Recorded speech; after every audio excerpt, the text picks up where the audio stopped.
السلام عليكم. مش هقول لكم ان انا اشطر منكم في اعمال المكرونه البشاميل. انا عارفه ان انتوا كلكم شاطرين ويمكن كمان اشطر مني، بس شوفوا الفيديو مش هتخسروا حاجه. اعلمك ازاي تطلعيها قطعه واحده، وكمان ازاي تطلعيها جوسي وسايحه ونايحه كده. بس كالعاده قبل ما نبدا وصفتنا هنجاوب على السؤال اللي فات: اين رست سفينه سيدنا نوح عليه السلام؟ رست على جبل الجودي. وسؤال النهارده: من هم الخلفاء الراشدين؟ عددهم كام واسمائهم؟ ونكتب في الكومنتات. ويلا بينا نرجع للوصفة. معايا حوالي 500 جرام من المكرونة، نص كيلو مكرونة، بصلتين كبار مفرومين ناعم، وربع كيلو من اللحمة، وكيلو من اللبن. في حل على النار هحط 4 معالق زيت، وانزل عليهم بربع كيلو من اللحمة، وارش عليه رشة من الفلفل، معلقة صغيرة من الفلفل، ومعلقة صغيرة من الملح. هقلبهم تقليبة. لما لونها يغير هنزل بالبصل. انت بتحب البصل الاول؟ مفيش مشكلة، انا بحب ده.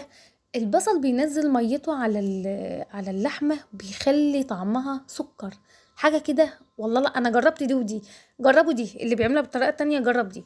بحب احط على اللحمة المتعصجة لاي حاجة معلقة من الصلصة. ههد عليها النار، البصل هينزل ميته، هتستوي معايا.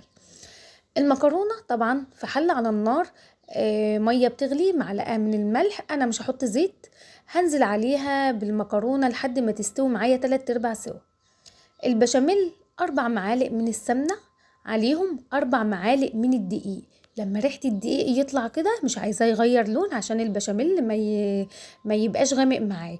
هنزل بالدقيق لما يستوي شوية، عشان برضو ريحة الدقيق ما تبقاش فيه. هنزل عليه بلتر من اللبن.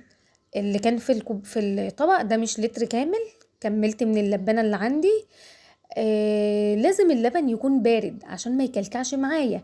في ناس بتشتكي ان البشاميل بيكلكع معاه، اللبن بيكون دافئ او سخن فهيكلكع معايا. ولو انتم وصلتم معايا لحد هنا، ما تنسوش لايك وشير. عايزة مشاركة للبوست، كومنت واحد حتى، انا بفرح بتعليقاتكم. ارفعوا البوست معايا، عايزة الفيديو يتشاف. هنا كنت بكمل اللبن، بقيت اللتر. اللبن لو مغلي معاكي هيبقى البشاميل فاتح. هتبل البشاميل بمعلقة من الفلفل ومعلقة من الملح، ولو عندك مكعب مرقة ممكن تحطي، بس انا ما بستخدمهوش. زمان كنت بستخدم رشة من جوزة الطيب، الصراحة كانت بتفرق في الطعم، بقالي كتير ما بستخدمهاش. وعايزة اقول لكم الست الشاطرة اللي هتستخدم توابل اقل في الاكل، وهتطلع الاكل باحلى طعم.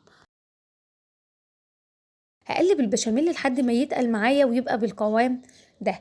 كده انا خلصت البشاميل، واللحمه اتعصجت معايا، شايفين لونها؟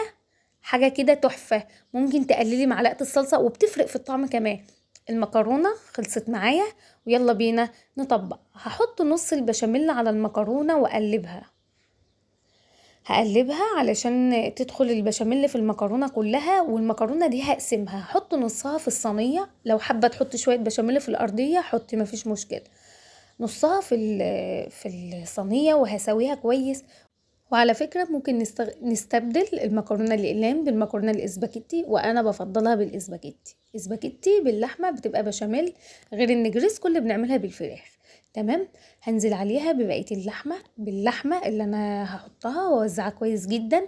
ده ربع كيلو من اللحمة، معاهم بصلتين كبار. ممكن تزودي كمان بصلاية، بتبقى جوزي أكتر. حابة إن انتي تحطي لحمة أكتر حطي، على حسب مقدرتك، كل واحد وإمكانياته. وهنا هنزل ببقية المكرونة، هسويها كويس جدا، علشان تبقى متوزعة برضو كويس، وتبقى الطبقات مستوية. وبعد ما اخلص المكرونة هجيب البشاميل اللي هو النص التاني، هبشر شوية جبنة موتزاريلا عندي وهنزل عليهم بيه. حابة تحطها على الوش حطيها، بس انا مش عايزاها تنشف فاحطها في قلب البشاميل. وهغطي المكرونة وهدخلها الفرن. الفرن والع والشواية والعة، مش هتقعد ربع ساعة، انا مش عايزة البشاميل ينشف. ممكن تدولها لون اغمق من كده، انا كنت مستعجلة عشان الكهرباء هتقطع. حباها بقى سايحة ونايحة هتاكليها سخنة. عايزة تاكليها قطعة واحدة، يبقى هتسيبيها لما تبرد وتقطعيها. وبكده يبقى عملنا الوصفة مع بعض النهاردة. اشوف وشكم بخير، مع السلامة.